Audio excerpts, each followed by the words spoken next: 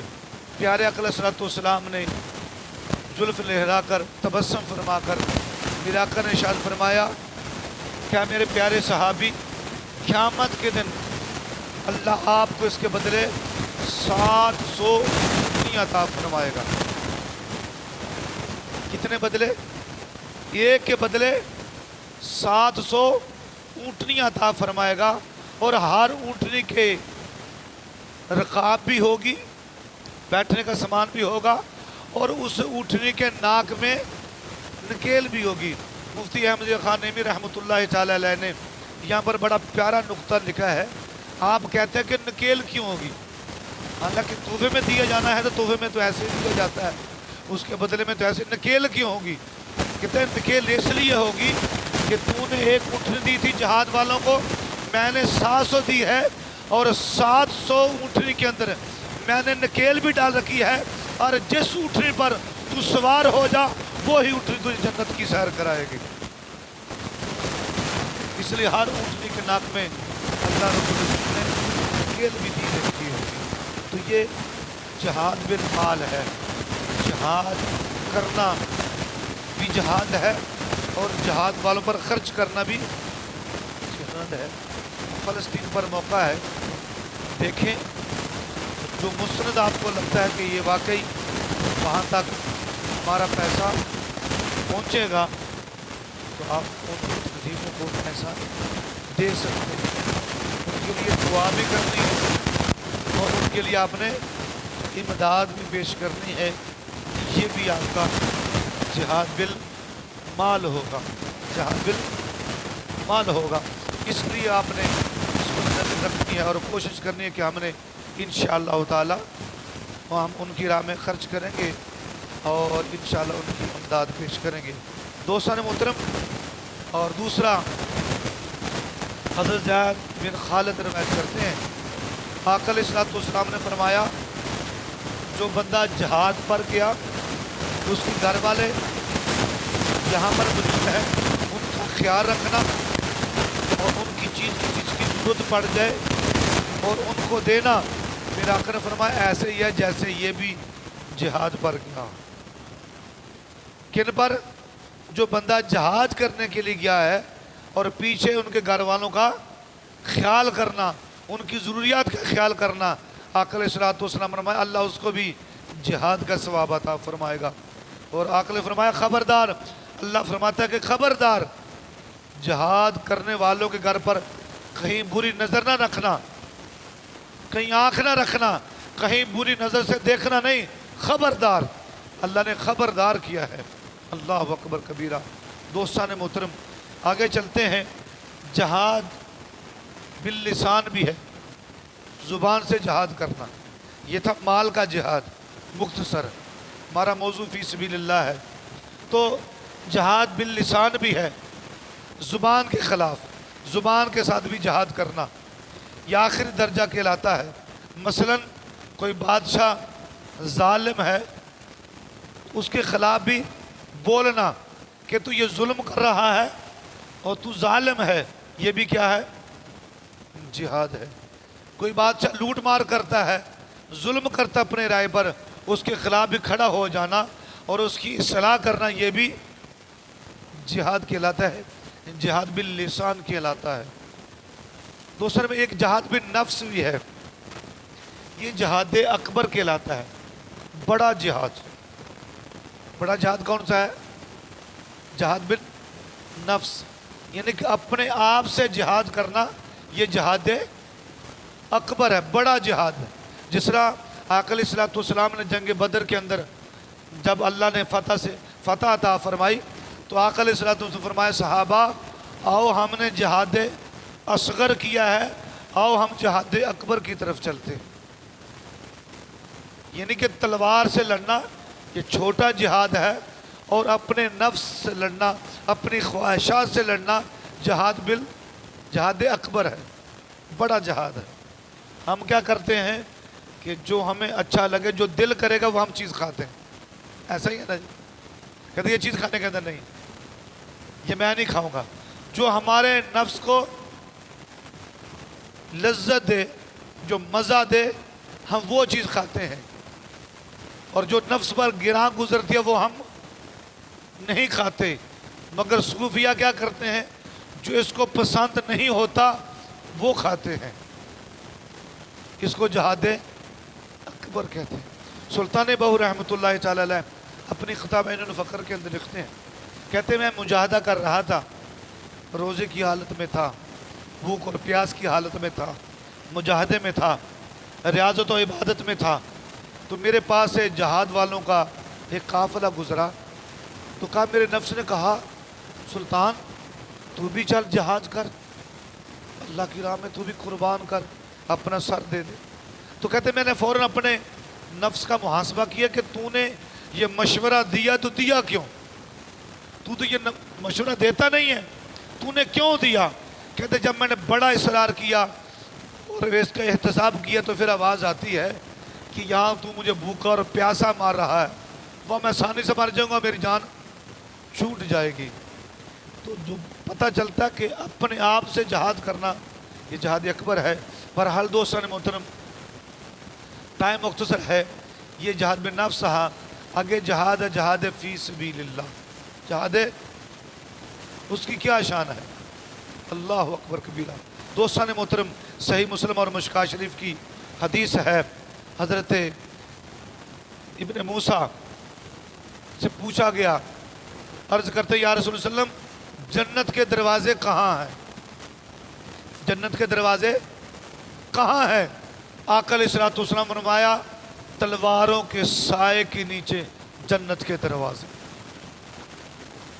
اگر آپ نے، یعنی کہ میرے آقا نے فرما دیا اگر جنت میں داخل ہونا ہے پھر تلواروں کے سائے سے نیچے سے گزرنا پڑے گا، اس جہاز سے بھی گزرنا پڑے گا۔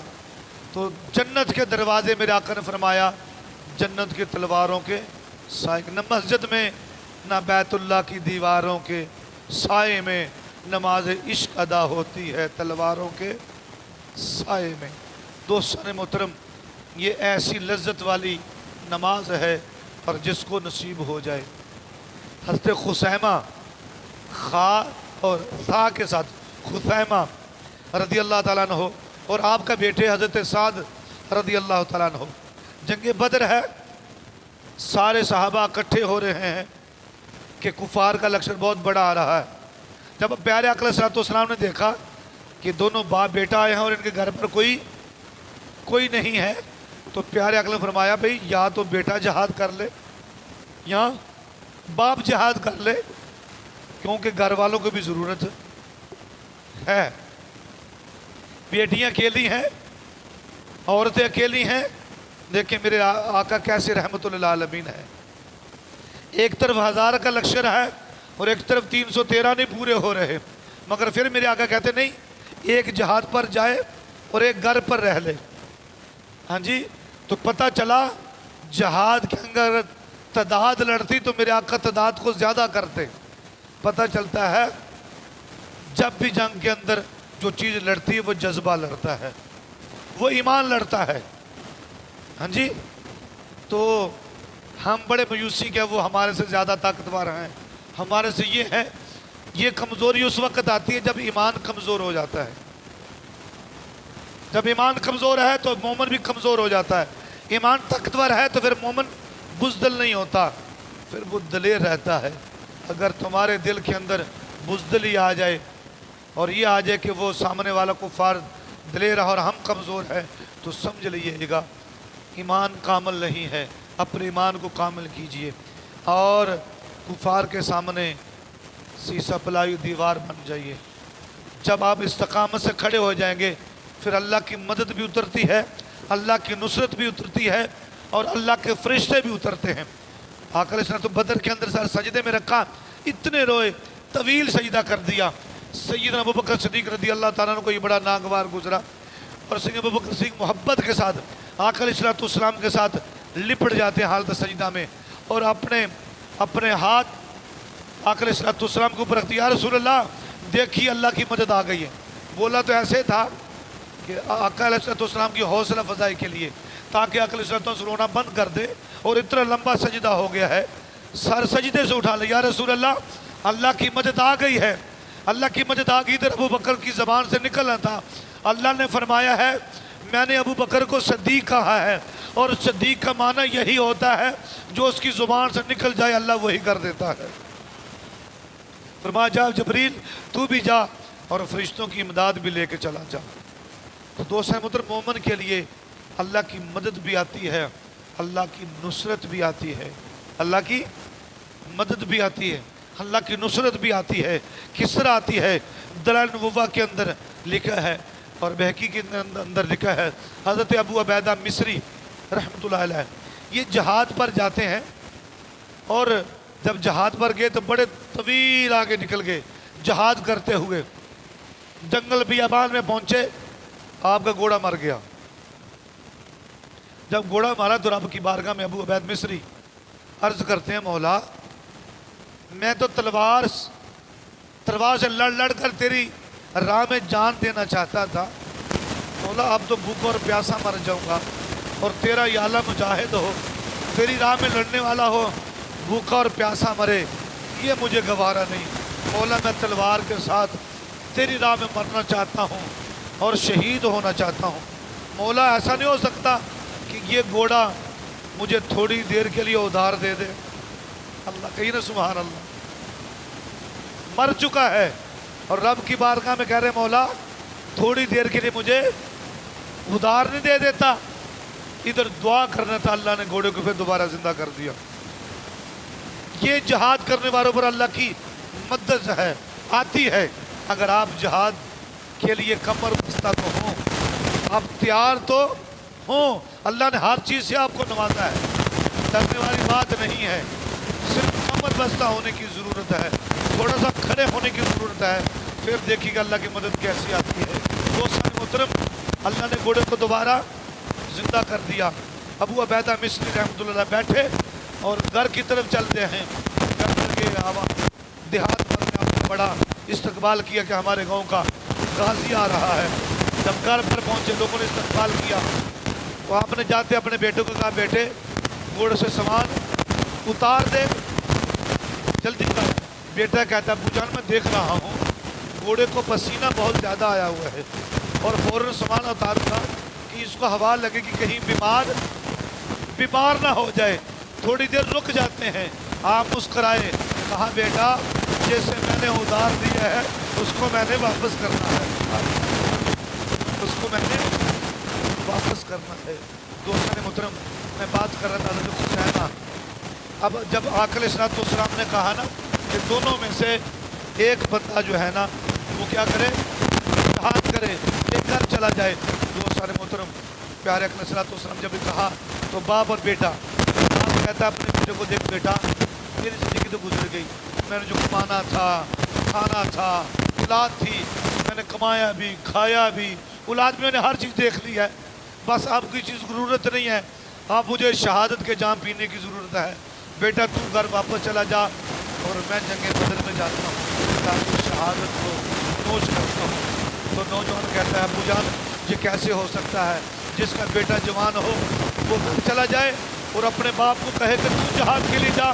نہیں ابو جان ایسا نہیں ہو سکتا, شہادت کے جام تو میں پیوں گا. اب آپ کو اب آرام کی ضرورت ہے, آپ گھر پہ آرام کیجئے, عورتوں کا خیال کیجئے گا, اور میں بدر میں جاتا ہوں.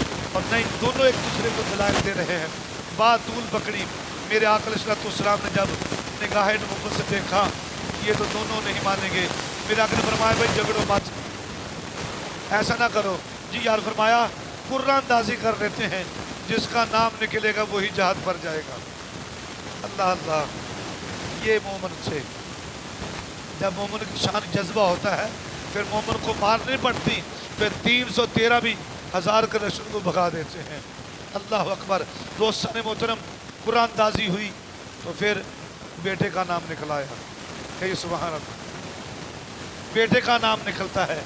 بیٹے کو باپ کہتا ہے بیٹا نام تو نکلا ہے مگر یہ نمبر مجھے دے دے تو میں جنت میں چلا جاتا ہوں. یہ ہے جنت کا معاملہ, یہ قرآن اندازی نہیں نکلا, یہ تو جنتی ٹکٹ ہے، میں کیسے دے دوں گا؟ اب وہ جنت کا معاملہ ہے، میں نہیں دوں گا، میں نہیں دوں گا۔ بڑا اسلام کا آخر کر آپ گھر جانا پڑا، اور بیٹا حضرت سعد رضی اللہ تعالیٰ عنہ بدر میں جاتے ہیں، اللہ ان کو شہادت عطا فرماتا ہے۔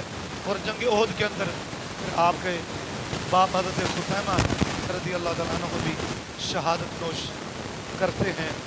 اللہ کے باپ اور بیٹے دونوں کو شہادت مختلف جنگوں میں عطا فرمائے۔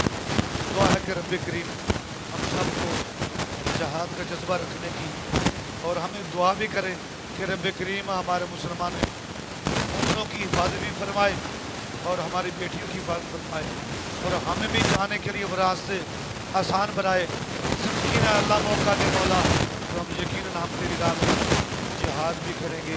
آقا علیہ الصلوۃ والسلام نے فرمایا جب شہید کا پہلا قطرہ زمین پر گرتا، زمین بعد میں شہید کے خون کا بوسہ لیتی ہے، اللہ شہید کو پہلے اپنا بے حجاب دیدار عطا فرماتا ہے۔ وہ رب کے مکھڑا دیکھنے کو، وہ یہ مکھڑا نہیں ہے، میں تو لفظ مکھڑا کہا ہے، رب مکھڑے سے پاک ہے، رب مکھڑے سے، وہ قدرت کا مکھڑا ہے، وہ اس کے شائن کا مکھڑا ہے۔ وہ کون سا ہے؟ وہ جنہوں نے دیکھا ہے وہ جانتے ہیں، جو دیکھیں گے انشاءاللہ ہم بھی دیکھیں، انشاءاللہ ہم بھی دیکھیں گے، انشاءاللہ ہم بھی دیکھیں گے۔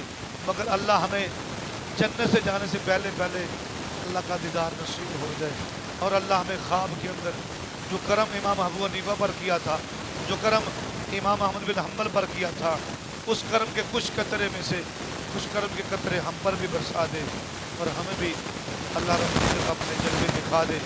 پھر آ کر فرمایا شہید کا خون کا قطرہ زمین بعد میں شہید کے خون کا بوسہ لیتی ہے، گرتا نہیں بلکہ زمین بوسہ لیتی ہے اور خوش ہوتی ہے۔ اللہ نے فرمایا اس شہید پر سارے پردے ہٹ جاتے ہیں، اور شہید کے جتنے مرضی اعضاء کٹ جائیں اس وقت تکلیف نہیں ہوتی۔ کیوں؟ سامنے رب کے جلوے ہو۔ حضرت یوسف علیہ السلام پر جب مصر کی عورتوں نے پھل سامنے رکھے گئے، چھریاں دی گئیں، زلیخا کو جب تانے ہی تانے تھے نا، زلیخا تانوں سے تنگ آ گئی، سارے کہتے تھے کہ زلیخا تو بادشاہ کی بیوی اور غلام پر عاشق ہو گئی، تانے ہی تانے تھے۔ کسی درویش کے پاس چلی گئی اور کہا کہ میں تانوں سے تنگ آ گئی، کیا کروں؟ کہا بس جو تجھے تانے دے دیے نا، اصل انہوں نے حضرت یوسف کو دیکھا نہیں، ان کو بھی دکھا دے، ان کا منہ بھی بند ہو جائے گا۔ پتہ چلتا ہے کہ تانے کہ جھگڑے فساد وہی کرتے ہیں جنہوں نے یار کو دیکھا نہیں ہوتا، جو دیکھ لیتے ہیں وہ جھگڑے نہیں کرتے، وہ مناظرے نہیں کرتے۔ جنہ نہیں ڈٹھا وہی کرن گلا، جنہ ویکھ لیا انہاں بول دے نہیں۔ جڑے راز حقیقت جان کے نہیں وہ راز حقیقت کھول دے نہیں، وہ تو بس آنکھیں بند کرتے ہیں دیدار کے لیے۔ تو کے ساتھ بھی ایسا ہوا، پھر وہ انگلیاں ان جو تانے دے رہی تھی ان کو اٹھاتی انگلیاں دینا ہے، تو وہ حضرت یوسف علیہ السلام کی بارگاہ میں حضرت زلیخا رضی اللہ تعالیٰ عنہ جاتی ہیں، حضرت کرتی لاجوال یہاں سے گزر جائیں، اور ایک چہرے سے ہر سال کا نقاب چہرے پر پردہ رکھتے تھے، کہا ہلکا سا پردہ ایک سرے سے ہٹا دیجیے گا، تھوڑا سا جلوہ دکھا دیجیے، میرا بھی کام ہو جائے گا۔ تو پھر اللہ کے نبی وہاں سے گزرے، وہ عورتوں نے پتھر بھی چلا کے ہماری چھری پھل پر گزر رہی ہے یا ہماری انگلیوں پر، چھری چلی نہیں بلکہ قرآن کہتا ہے کہ انگلیاں کٹ گئیں، چھریاں چل گئیں، انگلیاں کٹ گئیں، بے ساختہ کہنے لگی قُلْنَا حَاشَ لِلَّهِ مَا هَٰذَا بَشَرًا، کہاں زلیخا یہ انسان نہیں لگتا، یہ تو کوئی فرشتہ معلوم ہوتا ہے۔ اس وقت انہوں نے کہا نہیں زلیخا، میں نے کہا وہ لونڈی ایسی تھی جو کہتی تھی یہ بشر نہیں لگتا، یہ تو نور لگتا ہے، لیکن یہ تو میرے آقا کے پیچھے نماز پڑھنے والا مقتدی کا مقام ہے، جو میرے آقا کے پیچھے نماز پڑھتا ہے مسجد اقصیٰ کے اندر، ان کو عورتیں کہتی ہیں یہ بشر نہیں ہے، یہ نور ہے، تو جو ہے نور علی نور ہے۔